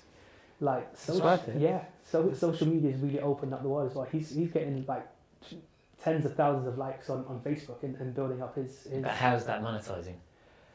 Probably not as much as YouTube, but he's also on YouTube as well. So he's making probably a bit of money alongside his tutoring company. So he's probably making a little healthy secondary income at the moment. Yeah. But I would say start now if you wanted to. Start whenever you want to as well. It's never too late, actually. Never too late. And also, like, obviously you never know who's watching it, and they'll be like sliding your DMs. Hey, I've got a job opportunity for you. Could you please respond to his DM? Like, you don't know. Like, when the things have happened. Exactly. Exactly. So it's all about just putting yourself out there. And if you think about it, that's what poets are really doing. Like, if I didn't do poetry, like, poetry is the only outlet for me to like put myself out there in a way where I can do the things I like to do, and being appreciated is a byproduct, but like I just feel like I can freely create. And there's no penalties for it. So, I just want to shout out a couple more people as well, because I don't know if I shouted them out properly. Definitely the last time that I was on the podcast. Start. Miss Yankee and Way, just absolute inspirations. Just in terms of their talent, in terms of their hard work, especially like when they've got something new, they push it to the limit. They're always out there performing. They're always out there, kind of inspiring and humble. Happy to give advice. Let's just shout out a few more people as well whilst we got the chance. Go for it. Lay Speaks, 3WD. Big up Lay Speaks, because he's, for someone as so talented as him, like, he always gives you the time of day. Like, exactly. Very humble guy. Very humble WD, aka author of the 3 Minute Man. The 3 Minute Man. Great poem. Even the poem about him. Do you remember the poem that you did about him being the sperm that won? Yes. Just like his, he has. He's an interesting storyteller. Oh. Also, just kind of like in terms of like advice, annotate. It deserves as many flowers we can give him as well. He was on the podcast scene before I even knew what the poetry scene really was. It's actually a shame that he took down pretty much all of that content as well. Yeah, it's not online anymore. Why? I don't know why. I did push. I mean, I've got him recorded on my podcast, and I will put it out September, October. And I had a great conversation because one of the things I wanted to give him an opportunity to talk about was just on top of his creativity, just talking about converting to Islam and what that journey was like. Because again, it's one of you all know this as a Muslim, right? There's that when you want to talk about that side of yourself, not everyone wants to hear it, and that can sometimes get you not invited onto certain platforms because it's not cool. So I think for me a big thing was I completely just gave him like an open license to talk about anything, and specifically to go into that. So Annotate I've got a lot of time for, because Annotate's someone who, I remember when I did my first headline at BYOB. And he didn't need to. Very privately, he DMs me and he said, look, I'm sorry I wasn't there, but I've seen a few snippets what you did last night. And he's like, I remember you. Kind of reading off your phone, being awkward, whatever. And he's like, last night, no phone, just, like walking around straight on stage. He's like, I can see the jump. And the change. And like, he's someone who I think very quietly, I mean, yes, he's active on social media, but I think he's someone who also quite quietly just gets on with what he does. Yeah. It's interesting. I just think he very much does his own thing, not just creatively, but also socially within the scene. He started doing micro content now recently about how to be a better poet. And he's Absolutely, just, I think he's always got time to help other people, give people a kind word. Yeah. So Sarah Callahan as well. Shout out to her. Yeah. Shout out Sarah Callahan. I absolutely love her. Similar to Annotate, like I was just this was like maybe 2 years or a year and a half ago, maybe even longer. But I was just doing my thing, and then she randomly just DMs me saying like, I see what you're doing for the poetry scene, like with the videos and stuff, and I keep going. And she didn't have to do that. She's busy. She was like already doing things, but and I haven't really talked to her since like in person. I think maybe just saw her once, but for someone to like take their time and out of their day to like DM me something like that, like it means a lot, especially what they're achieving. Her work ethic, her talent, just absolutely. Sure. And like I said, because I remember when she started making her entry into the spoken word Yeah, I scene. got a video of her at BYOB. Yeah. Before she hosted that one time. I think it was December 2018 or January 2019 when she was there, and she did a poem about numbers. You know, her famous poem about that. So it's just one of my favorite. It's a good one. Yeah, it's one of my favorite poems ever as well. I think it might be in the 100,000s or millions of views on YouTube. Maybe I don't know, but it's got loads of views. And it deserves even more as well. Numbers. Yeah. I still need to shout. I've got so many people in my head that I want to shout as well. Esteem the Poet. Obviously, he's now into his married part of his life as well. So he's not down as much as he was. But at the same time, like he did a recent In Your Ellen's rap party. Like he's getting booked. He's around, and he would you know, I think if we were to offer him a BYOB headline, he would be there as well. And he like when it comes to, if you want to talk about the old school, as if there's an old school within 5 years. The old guard. Yeah, I've only been on the scene for about 5 years, more or less. Mm-hmm. But if you want to talk about like the old school etiquette and kind of like how to conduct yourself on the scene, and just him being the nice person that he is. I remember the second time he met me, I was in his poem, because he was doing that poem about like all the different people on the scene. And he put me in, like the second time he met me as well, and just him and his advice and his talent. We sometimes forget as well, because there's so many people that aren't on the scene anymore as well, as much that we miss out on them as well. Yes, Ehtisham. Well, it's coming soon to a headline very soon, hopefully. That's in the works. Off the chest, by the way, again one of those events that I respect. Ifti's great. Big up Ifti. He was one of the first poets I met. I'm thinking of Ifti and Ehtisham. I confuse the two, sorry. But yeah. I was going to say, big up Ehtisham. Ehtisham. Yeah, because Ehtisham's now living a different life as a Labour councillor. I think he got married recently as well. Yeah, he did, yeah. So I remember you saying Ifti was going to, Because, I mean, one of the things that made me want to do poetry, I went to one of those infamous poetry hangouts at either Hyde Park or Primrose Hill. Yeah. And I was like, someone invited me. I was like floating around the scene, but no part of it. And then I think someone told me to come through, and I came through, and then Ifti was there, and I had a magical time with Tish, like playing guitar. We were just doing poetry to music till they kicked us out of the park, and I was like, I need to do this. I need to do poetry. We just brought up Tish, didn't we? Just now. Tish is a big guy. He's a force. He's everywhere. Yeah, he's just everywhere. Very Very creative and also a character too. Oh yeah, absolutely. Like the amount of times he's made me laugh. Energy. Yeah. Energy. Wait, hold on. I know you guys want to start wrapping up soon as well, but I've got to make sure that everyone gets sure as many gets people. flowers. Exactly. Yeah. Do you know what? The whole Flow Vortex team. Yeah. There's a lot of people there. Yeah.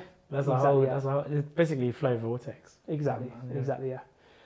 But just the amount of love and you know, just the levels that I could kind of like move up to as well. Solomon the Wizard. We need to see more of him as well. Yeah, Mind Over Matter. Fisky, Anasitsky, Curly Wordy, Holly D. Yeah. I mean, just some of the you said Curly Wordy as well, Anasitsky as well. Just so many names that I need to make sure that I shout out as well. And RVJ, of course. RVJ, just the inspiration that he is. Jody. Sad Girl Winter. Sad Girl Winter is an Don't forget us. she's energy in a bottle. Of course, I'll get to you two in a second as well. I'll get to you guys in a second. Woodsy, of course, Voices in Power, like Fusion. Fusion. Yeah. Fusion, absolutely. Even though he gets my name wrong, but What does he say? never mind. Let's not And create a beef. Let's not create a beef. PE teacher who never got my name right. There was a time in the scene when people would get my name wrong, Yeah. and I was just like, What would they say? The Metamorphosis, Yeah. the Metap, they call me Metap something, like, Yeah. it's weird.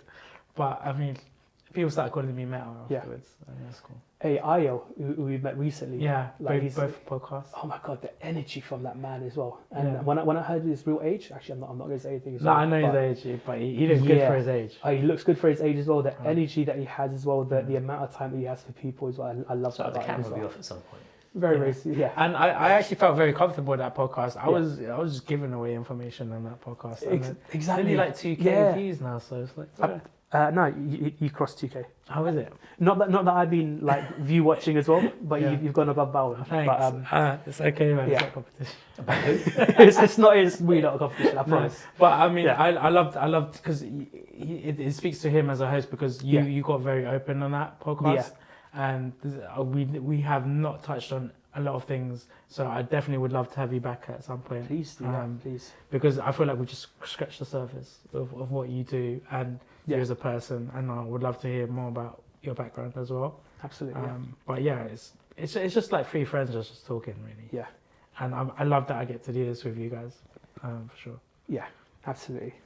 So, Four shout outs. Yeah, I've got four go shouts ahead in my and head plug as well. yourself. And if I haven't said your name as I'm going through all the next four names as well, I Just promise tell you me. that I love you as well. Yeah. Please, you two are two of those four that I'm gonna mention cool. as well. Perfect.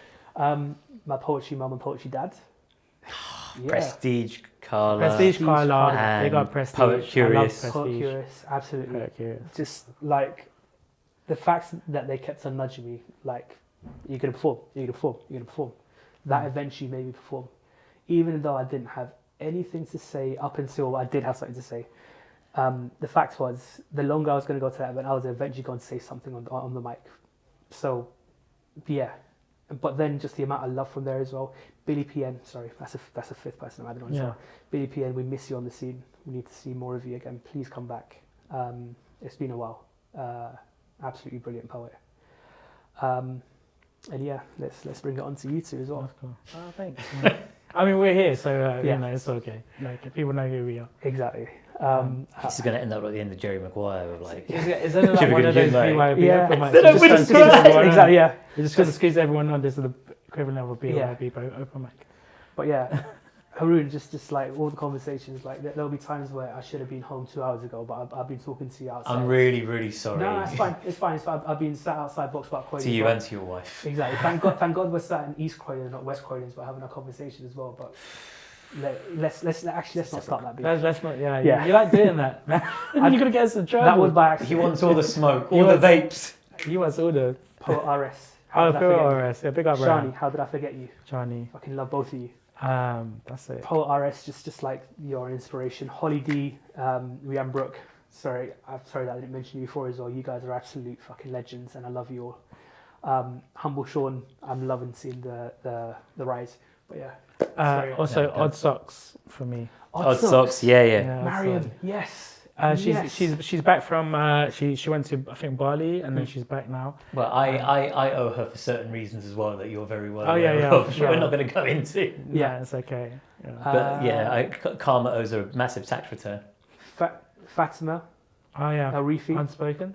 From Unspoken. Fatima Unspoken, Yeah. yes. Hum. Chauhan. God, why? Oh, you mean hummus? Yeah. Yeah. Sorry, that's the Instagram. I'm gonna That's hate myself. basically just everyone that follows you on Instagram. Yeah, basically. Basically the whole poetry Yeah. scene. Cole, Ryan, Sinclair. Oh, Kohino. Yes, of course. Yeah, and Meta. I mean, Going back to what you're saying, so Yeah. the late night chats after. yeah, like I just love the fact that we can stand over there, talk. Most of the time, not even about poetry. We can still talk after this podcast. Exactly, as well. yeah, no, this conversation will continue after as well. But the fact that you have that time and space for me as well, and you let me into your world, absolutely Oya as well. invaluable. Oya. Of course, Oya. Oya and Sorry, Niloufar, there you go. And Niloufar, of My course. Queens of South, Jade. Of course, There you go. of course. I haven't seen Jade in such a long time as well, Yeah. and yeah, bundle of energy. Yeah. But yeah, Meta as well. Just like, again, from the moment that you started like performing, I was like, yeah, here we go as well. Like, it was a start of something as well. I don't In the even know journey. exactly. Yeah, I don't even know if you yourself even knew like what your journey was going to be when you started off. If you told me when I started doing poetry that I'd have like a podcast, 3 events, I would say you're fucking lying, but yeah, I'm over here. So yeah, it's weird. Exactly. Yeah, you are. Where life can take you. So I would say anyone starting anything on a journey, like you never know where it can go. Exactly. Yeah. Long may it continue. See, like we actually think like this might be kind of like near the end of our career, but it could just be the But beginning. we don't know. You never know. Like Yeah. you could be in But- America for all I know. But next we year. all inspire Yeah. each other. So Exactly. like when I got into poetry, I knew I wanted to do a book. Mm. But like years before I entered this space, didn't think I'd be a published author. Yeah. I knew I wanted to do a podcast. I even did a bunch of stuff over the pandemic, and it was only really through our creative collaborations that really motivated me. And we to kind get of just past did that out of fun. procrastination. Yeah. To be like, okay, let me pull off those episodes and release them, and then started working with you, and that's pushed me to do more of my own independent stuff as well. Yeah. Yeah. So it just Because the first episode in January, right? Like I think we filmed it in December. It was that time when it snowed, and Yeah. I was just talking to Haroon. Like I was going to meet Haroon and George and Jodie for dinner. How did I forget Jodie? Pick Yeah, up Jodie. no, you did. I reminded you, and then you. Thank you. And Don't we forget were George Lawrence. Yeah, George Lawrence. Lawrence. Yeah. So Yes. we were going to just basically just have dinner, but I was like, why don't we just do something before dinner? Yeah. And we just booked a studio, and Yeah. the first episode happened, and that was just because Where did we eat We were food bored. afterwards? Was it Nando's? we went tooting. We did go tooting then. Yeah, we went for the I forgot the name of the space that I you. should be like an affiliate. Yeah, you should for get that place. 10% finders fee. Dude, there's a poem about him in the book about that Pakistani place. Have you took Abdulla there yet? So, Okay. Let's do that. Let's get that in. let's Let's have get that that on the diary, please. I am Shahid. I would not. Oh, have started big up! off- I am Shahid. I would not have started off poetry if it wasn't for the fact that I saw that poem that you did, the alphabet poem, Yeah. and that lit a fire under my ass. No. He's also one of the poets that I actually just call Sir. Sensei. I call basically like Yeah. since I saw him, I was just like I started calling him Sir, and I just do it every time I see him now. Like, hi, you're right, Sir, and like just comes out of nowhere. Like, Yeah, just 'cause it he has to be demands done that as well, respect, though. Yeah. Because he's just awesome. He's an amazing wordsmith as well. I actually call him wordsmith than poet because he's that guy. Yeah. He is that guy. Conscious Rhymes, can't wait for you to come back. I know it's going to happen soon. All right. Yeah, okay, so where can the people find you? plug yourself. So we Where can can I plug find myself myself and as then well, we'll right? plug ourselves. All right. So if I've forgotten to say your name through any of this, Akor, by the way, sorry. Akor. If I have forgotten to say your name as well, please send all your complaints, and I will apologise via @softspoken.poet on Instagram. And if you want to send any complaints and or any requests, please find us at BYOB Poetry on YouTube, Facebook, Instagram. X, Threads, fuck it, maybe LinkedIn as well. I've forgotten if you And have the one. metaverse as well. Yeah, just all over the whole metaverse. But yeah, also I'm around. I'm in person, so catch me at the next show, hopefully. Haroon? No plugs. Okay. Look, you can find me at Haroon Creates, HAROON Creates on Instagram. I'm on Instagram at that handle and Twitter as well. Well, X. Fuck it. And I'm also on Instagram as Speakeasy with Haroon. Again, HAROON, all one word.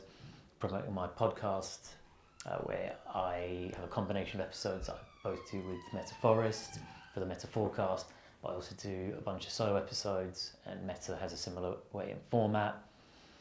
The big thing I want to promote, apart from my podcast and my socials, hit me up in the DMs if you want to get a copy of Press Play. Jeez. It has been 6.5 years in the making, and it is my best work as a writer and a poet. And I've got some wicked blurbs from like playwrights, novelists, you know, like published people, like, yeah. Thank you. And you can find me at The Metaphorest, The Metaphor with a PH, EST at the end. So The Metaphor, EST, Instagram, YouTube, and then you can find all my platforms through my bio, Poetry and Shoobs, Window to the Spirits, Scratch That. And yeah, that's it. Arnie Beta, I love you. Arnie Beta, Duncan the Sage. Duncan the Sage. And, Karim Leo Poetry. I got to. All right. He's coming in later today. Very, He's very coming soon. later today. So see you guys. Shacks. Yeah, Shacks. Stay safe and be good to each other. Peace. Be well. Yay. Jeez. Wow, 15% on the battery. We really took it there, guys. I know.